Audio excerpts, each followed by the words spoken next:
messieurs les journalistes, merci pour votre présence aujourd'hui.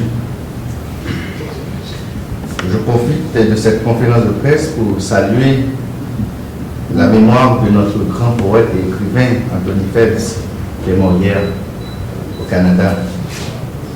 Aussi, nous partageons nos peines et présentons nos sympathies à la radio et télé Caraïbes, qui ces dernières victimes matin ont causé insécurité.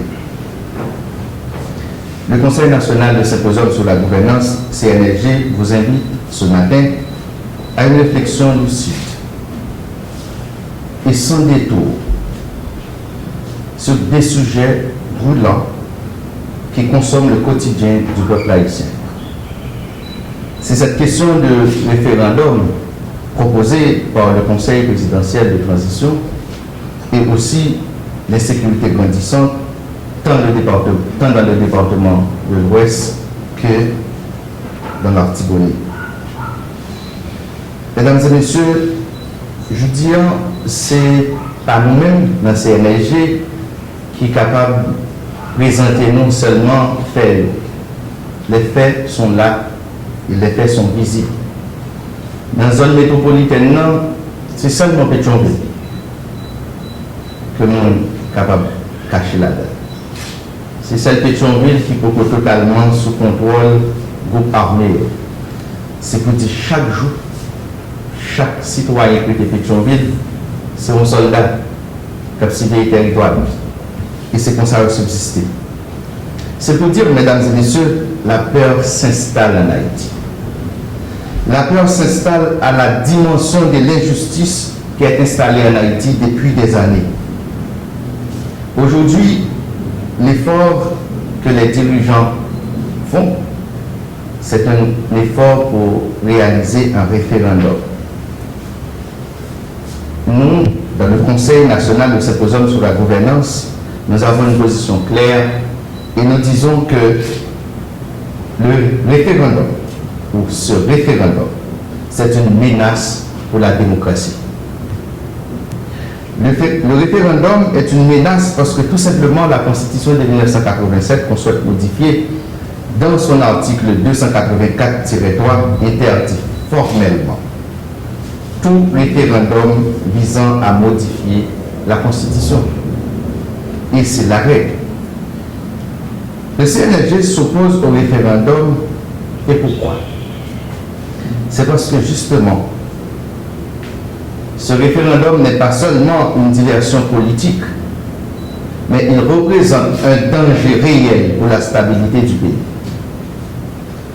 Ce projet est non seulement dangereux, mais c'est un projet anticonstitutionnel. Aujourd'hui, alors que des familles sont contraintes d'abandonner leur maison et leur communauté, de toutes pour la guerre dans la rue ou bien dans l'autre abri, les routes nationales sont occupées ou coupées par des groupes armés. La peur a remplacé la liberté de circulation de chaque citoyen en Haïti. Comment vouloir consulter un peuple dans ces conditions? Comment un peuple qui ne peut même pas circuler librement peut être consulté pour bâtir la démocratie? Nous le disons avec force, organiser un référendum dans ces conditions, c'est légitimer l'anarchie. Si les dirigeants ont pensé qu'ils ont bâti les dictées d'une nouvelle gouvernance, dans les conditions ça, pendant ils ont oublié question essentielle là, qui s'est surpris par haïtien. Un référendum, nous le disons, dans un climat de terreur, ne peut jamais refléter la volonté populaire. Et si le projet, c'est un projet d'un clan, nous pas attachés nous avec le projet ça. Mais au-delà du référendum, il y a une question plus urgente qui nous interpelle. C'est la sécurité nationale. L'article 19 de la Constitution fait obligation à l'État de garantir le droit à la vie. Ça fait un peu de temps en Haïti que l'État ne garantit plus, ou l'État ne donne aucune garantie au droit à la vie. Face à cette réalité, nous, au sein du CNLG, nous avançons deux hypothèses sur l'État haïtien. Première hypothèse, soit que l'État ne connaît pas sa puissance publique, dans le sens où il ignore les moyens légaux et institutionnels dont il dispose pour faire respecter l'ordre. Ou la seconde hypothèse, soit que l'État ne mesure pas l'étendue de sa puissance publique. Dans ce cas, il sous-estime son rôle et laisse la violence devenir la règle. Dans les deux cas, ce constat brutal nous permet de dire que on ne nous considère plus comme un État. C'est partout dans le monde, on dirait que l'État haïtien n'est plus un État. L'État haïtien est en séclusion depuis un moment. L'État haïtien est piégé dans un chaos synchronisé. Aujourd'hui, on est fermé sur nous-mêmes. Port-au-Prince est totalement isolé, avec tout ça qui gagne comme monde, bien, intérêt et organisation. Sortir de ce schéma ou de ce coma imposé ne peut se faire qu'à travers une sélection d'hommes et de femmes de caractère prêts à affronter cette crise avec courage et détermination. Le CNLG prône une solution claire et réaliste pour cette crise. C'est la négociation de la paix. Je dis, nous tous nous avons constaté dans l'environnement et dans chaque territoire, gang nous négocier entre eux-mêmes pour être capable de gérer le territoire. Businessmen nous négocier droit passage soit avec bandits ou bien avec l'État pour être capable de continuer à faire business. L'État négocie faible existence avec la communauté internationale. Aujourd'hui, je me demande, et nous disons, c'est peut-être le temps de la grande négociation nationale pour l'avenir d'Haïti et pour l'avenir de notre peuple.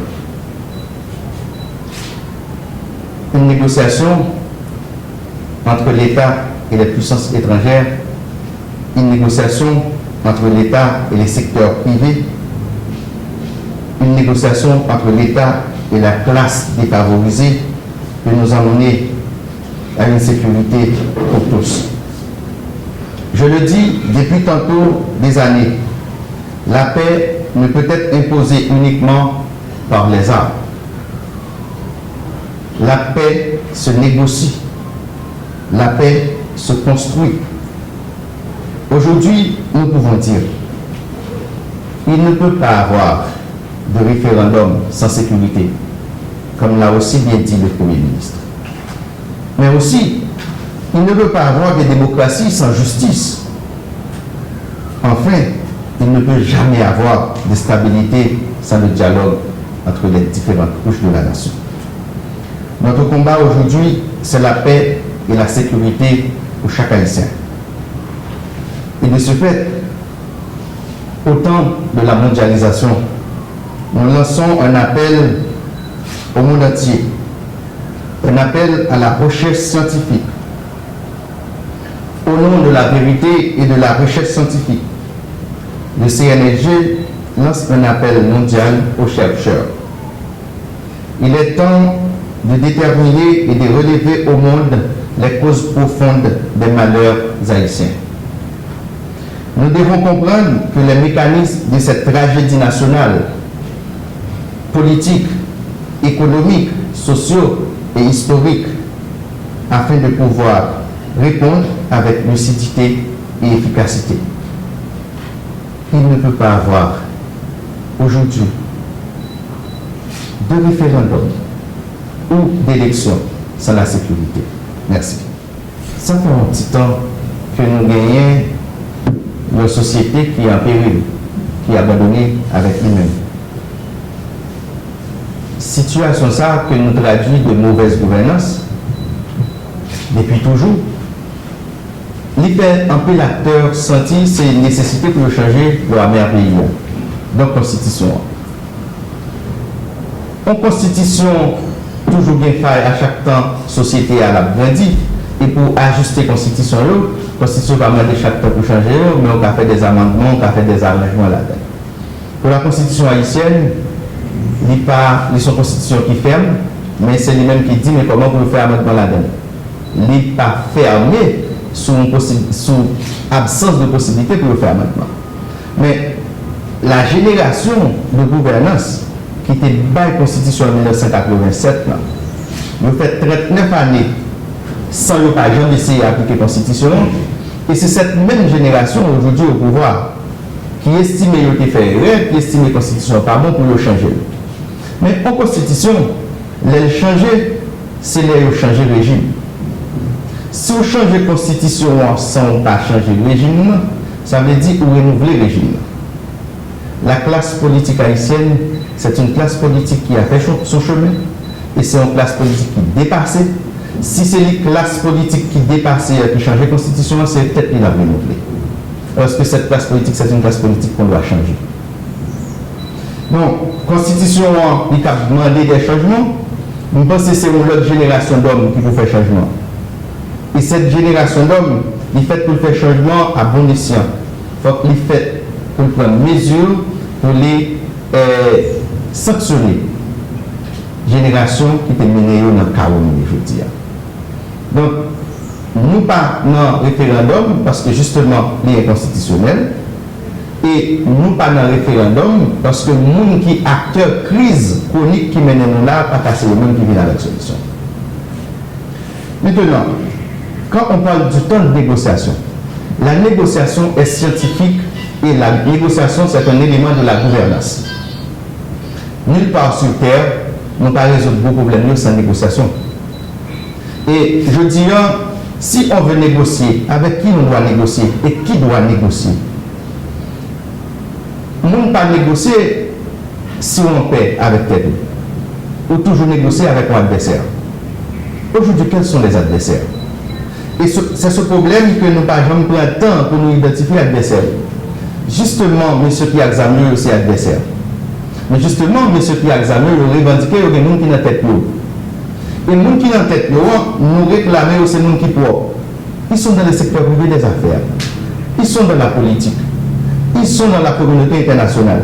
Donc, si pour gagner une négociation, à mon sens, c'est une négociation pour faire entre l'État, la communauté internationale, les secteurs privés des affaires, la société civile et dans l'ensemble des organisations, y compris les terroristes.